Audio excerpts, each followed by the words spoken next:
Isengesho ry'umunsi. Uwiteka uhimbazwe kuduhaye umunsi wo kwishimiramo, umunsi w'umunezero, umunsi wo kubaho, umunsi wo guhindurirwa mu mateka. Reka ubushake bwawe bwuzure mu buzima bwacu. Reka kubaho kwawe kuganze muri twe Mwana. Turakwemereye ngo abe ari wowe wenyine uyu munsi uyobora. Reka uyu munsi uhindukire umugisha aba uri mu Mwana. Reka uyu munsi utubere umumaro, reka uyu munsi utubere wo kwishimiramo, uyu munsi wo gukingurirwa amarembo, uwo munsi wo guhura n'ibyo tugabije Mwana. Twakiriye kubaho gushya gutangiwe muri uyu munsi. Reka imbabazi zawe zize kubana natwe kuko uri kwizerwa. Wa Mana we wo kwizerwa tugushyize hejuru. Ijambo ryawe niryuzure kuba kwiringira. Ijambo ryawe niribeho Mwana. Reka abakwizeye bose babone imbabazi zawe. Reka abakwizeye bakingurirwa amarembo.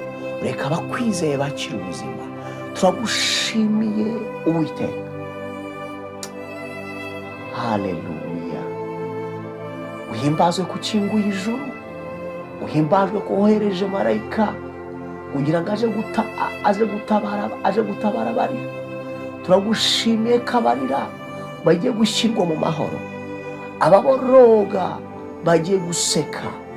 Abari buzuye umwijima bagiye kunezeza. Abarira bakira umunezero.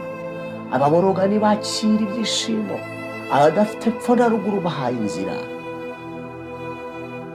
Uwiteka ntushyirwe hejuru kubw'ijambo ryawe. Uwiteka ntushyirwe hejuru kubw'imbabazi zawe. Hayi mukiza mwiza ni wamamare kubera kurakwiye. Reka icyubahiro cyawe kiganze ubuzima bwacu. Reka imbaraga zawe kuko kwawe kwisi kugenderera abakwiringiye Mwana. Haleluya.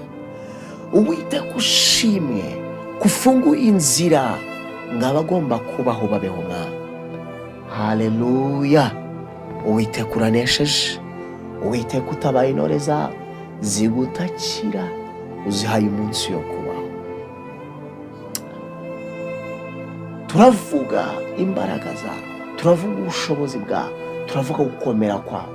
Reka Mwami mwiza uyu mwanya ukwizeye wese yakira inzira zawe, yakire kubaho. Nonaha Mwana turasenze ngo umugisha wawe wuzure mu buzima bw'abakwizeye. Imbaraga zawe zigendagende mu buzima bwawe. Reka nonaha uhagurukire kurwanira ubu bwoko bukwizeye. Reka nonaha Mwana umuntu wese uteze amatwi irisengesho ahindurirwa amateka. Nyeganyeza ibihe bimutesha agaciro. Nyeganyeza ibihe aburiyemo amahoro.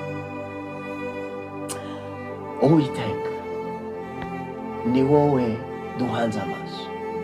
Uwiteka nahandi gutabarwa kwacu guturuka ni muri wowe.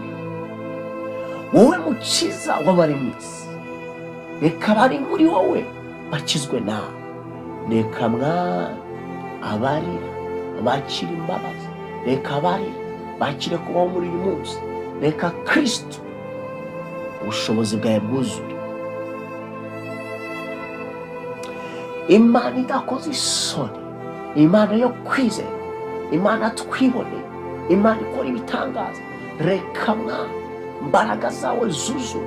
Reka Mwuka we atembe mu buzima bw'abakwizera. Haleluya. Imana idakoze isoni turayishima. Imana yo kwizerwa turayishima. Imana izanye icyubahiro cyayo muri twe turayishima. Imana inesheje turayishima. Haleluya.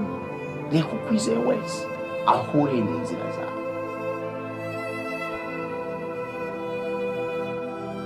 Tugushimiye uburyo ugiye kugendagenda mu buzima bwacu. Tugushimiye uburyo ugiye kubana natwe. Tugushimiye uburyo ugiye gukora imirimo n'ibitangaza kuko ufunguye inzira zo kubaho. Urakoze Kristo n'izina rya Yesu.